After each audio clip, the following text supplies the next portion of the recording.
रावलपिंडी के शहंशाह कंगाल अपनी फटी जेब में कश्मीर की चाबी ढूंढने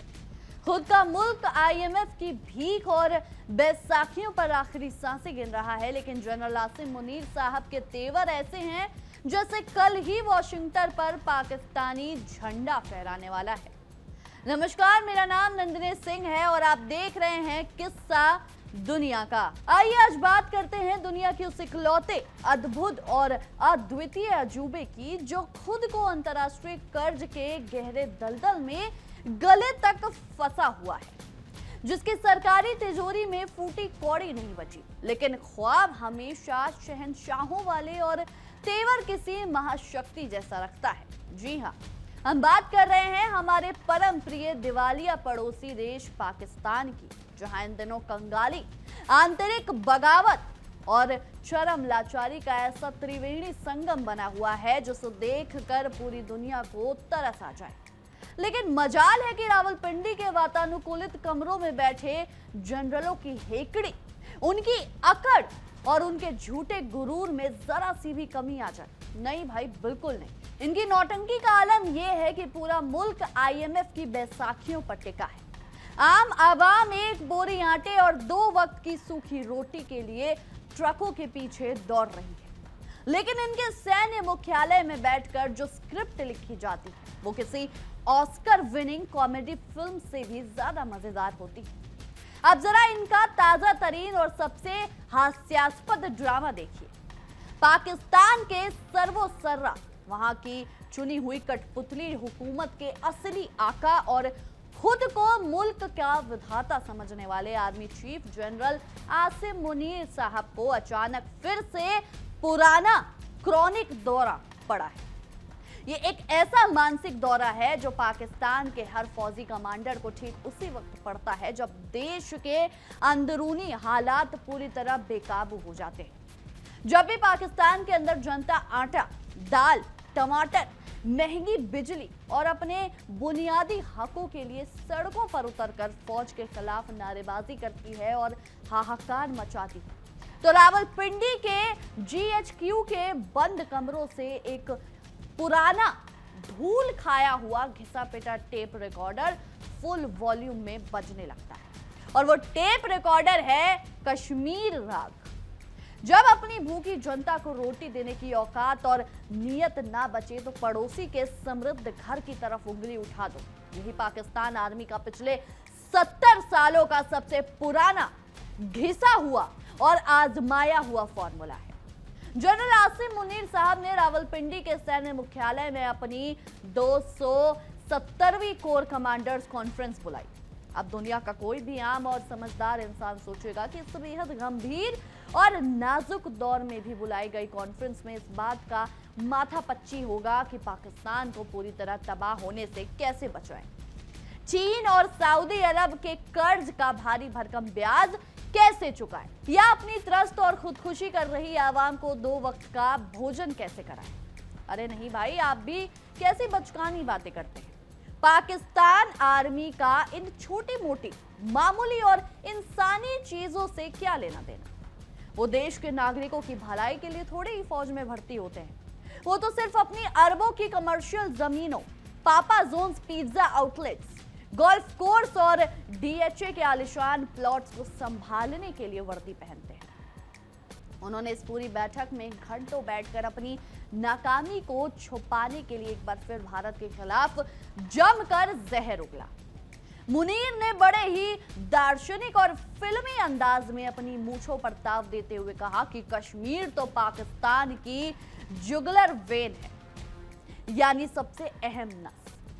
अब कोई इन जाहिल और इतिहास के कटे जनरल साहब को समझाइए कि हुजूर, आपकी असली नस तो वॉशिंगटन, न्यूयॉर्क और बीजिंग में बैठी आईएमएफ की तिजोरी के हाथों में है, जो हर महीने आपको भीख की अगली किश्त देने से पहले 10 बार उठक बैठक करवाती है और अपनी शर्तों पर नचाती है। अगर उन्होंने गलती से वो नस दबा दी तो आपकी इस सो कॉल्ड जुगलर वेन में खून दौड़ना बंद हो जाएगा और पूरा मुल्क कोमा में चला जाएगा। लेकिन नहीं, इन्हें तो अपनी नस तो सिर्फ कश्मीर में ही ढूंढनी है, क्योंकि इसी नस के नाम पर तो इनका धंधा चलता है। इस हाई प्रोफाइल बैठक के खत्म होते ही पाकिस्तानी सेना की कुख्यात और प्रोपेगेंडा फैलाने वाली मीडिया शाखा, जिसे हम और आप ISPR के नाम से जानते हैं और जिसका मुख्य और इकलौता काम दिन रात झूठ की फैक्ट्रियां चलाना, सोशल मीडिया पर फर्जी नैरेटिव गढ़ना और झूठे वीडियो बनाना,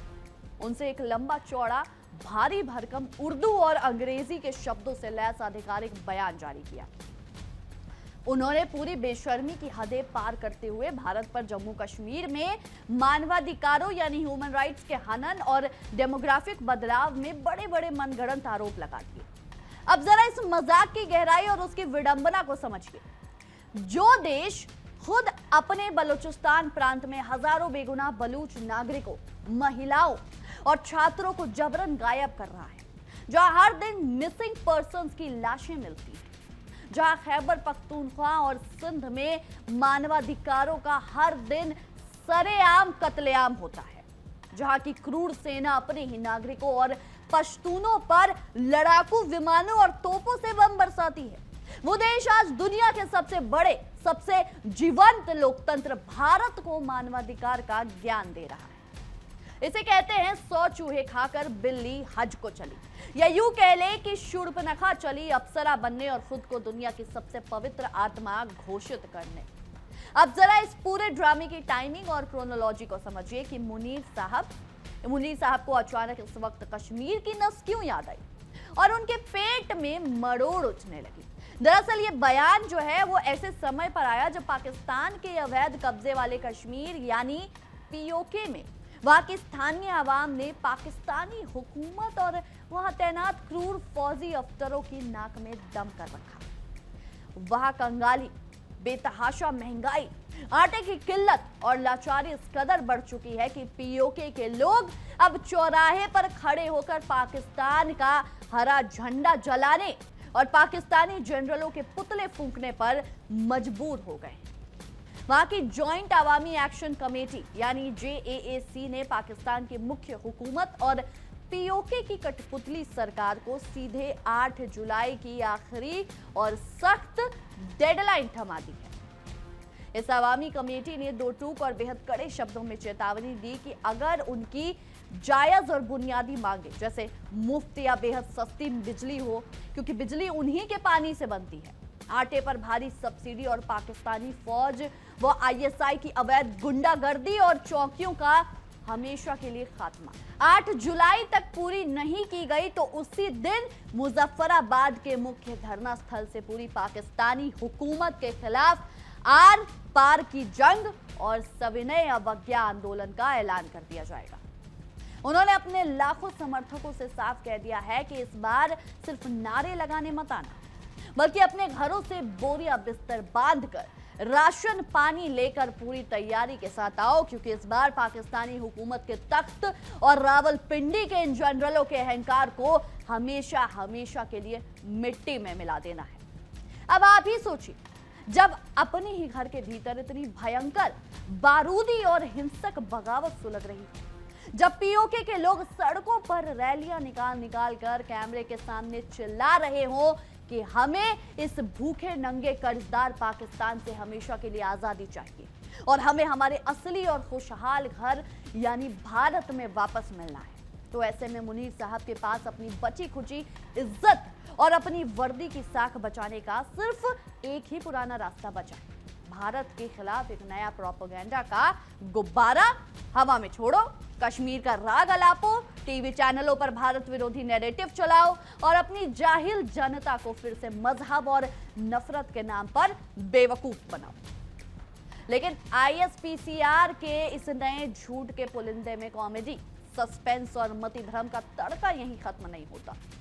इस कोर कमांडर्स कॉन्फ्रेंस में बैठकर इन मिडल टांगे, लेकिन ISPR का ये नया झूठ, इस नए झूठ के पुलिंदे में कॉमेडी, सस्पेंस और मति भ्रम का तड़का यहीं खत्म नहीं होता।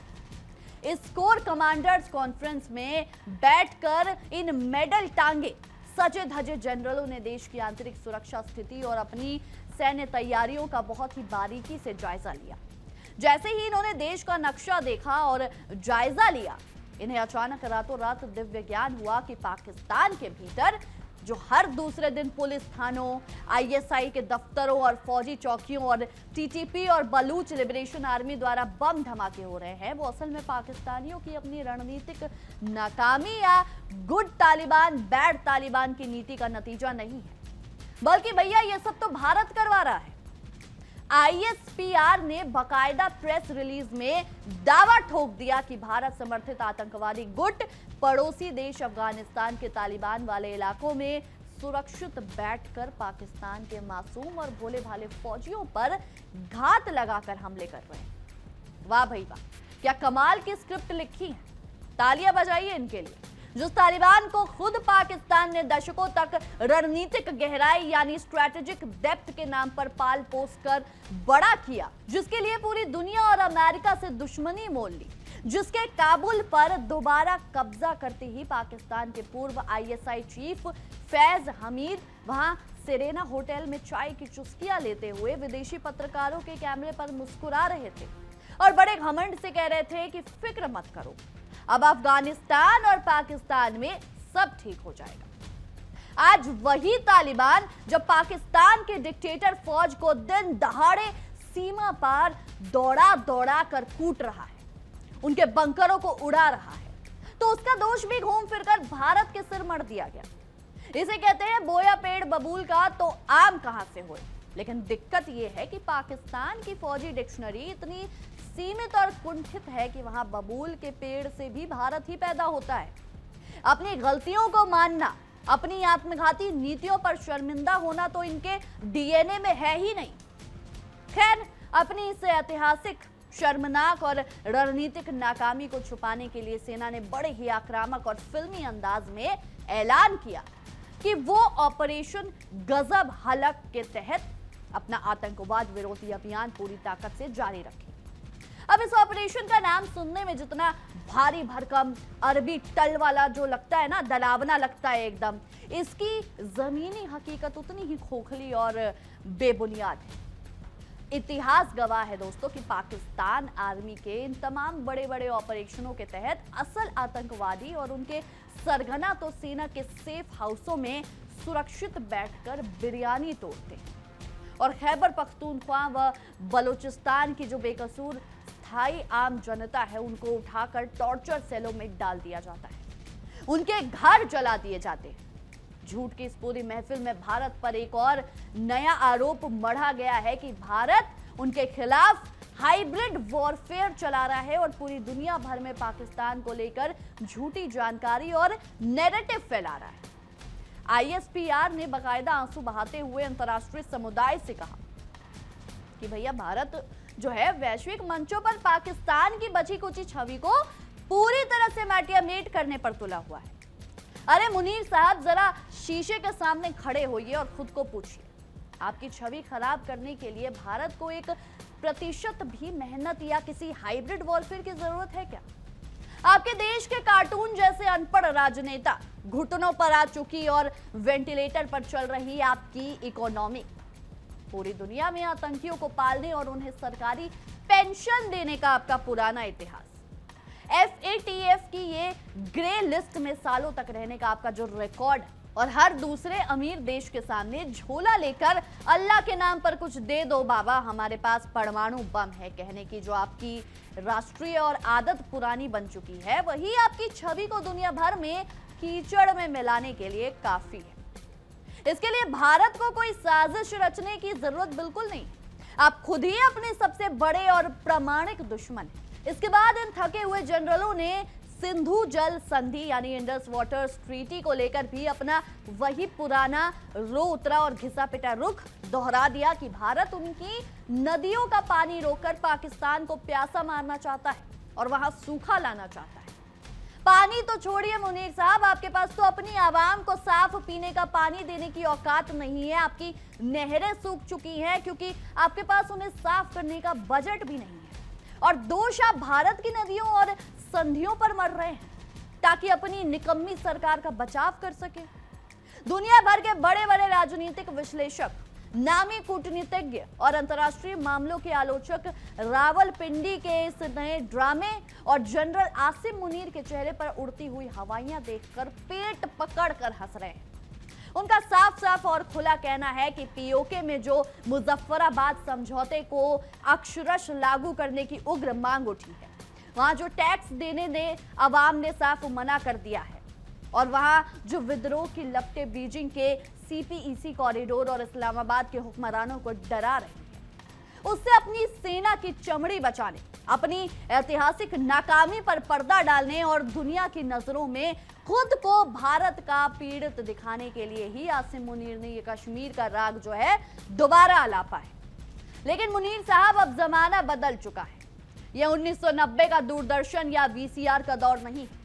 अब सोशल मीडिया, सैटेलाइट और इंटरनेट का जमाना है। शायद आपको पता नहीं होगा, अब पीओके की जनता आपके इस खोखले, फर्जी और मजहबी राष्ट्रवाद के झांसे में दोबारा नहीं आने वाली। वहां का एक एक बच्चा, एक एक बुजुर्ग अब जान चुका है कि असली तरक्की, असली जन्नत, असली मानवाधिकार, डिजिटल क्रांति और असली खुशहाली सीमा के उस पार श्रीनगर, लद्दाख और जम्मू में है, जहां G20 की बैठकें होती हैं और निवेश आता है, और वो पिछले 70 सालों से जिस नरक, भूखमरी और फौजी बूटों से साए में जी रहे हैं, उसकी मैन्युफैक्चरिंग डिटेक्ट का नाम ही पाकिस्तान और उसकी नापाक फौज है। पाकिस्तान की यह छटपटाहट, उसकी अंदरूनी बगावत और उसकी लाचारी अब किसी भी प्रेस रिलीज या ISPR के वीडियो से छुपने वाला नहीं। आप चाहे जितनी भी कोर कमांडर्स कॉन्फ्रेंस कर लो, चाहे जितनी भी नसें कश्मीर में ढूंढ लो, पाकिस्तान की धज्जियां उड़नी, उसका आर्थिक रूप से दफन होना और उसके टुकड़ों में बिखरना अब पूरी तरह से तय हो गया है,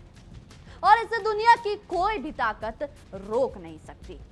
ना आप और ना आपके प्रधानमंत्री शहबाज शरीफ। बहरहाल, हमारी आज की इस विशेष रिपोर्ट में इतना ही। आपके इस विषय में क्या कुछ राय है, क्या कुछ सोचते हैं, हमें कमेंट सेक्शन में जरूर बताएं। तब तक के लिए देखते रहिए इंडिया डेली 24/7 और हमारा खास शो किस्सा दुनिया का। देखिए इंडिया डेली 24/7 अब आपके स्मार्ट टीवी पर। इंडिया डेली मौजूद है सभी डिजिटल प्लेटफॉर्म पर लाइव और लगातार। इंडिया डेली 24/7 हर दिन राष्ट्र को समर्पित।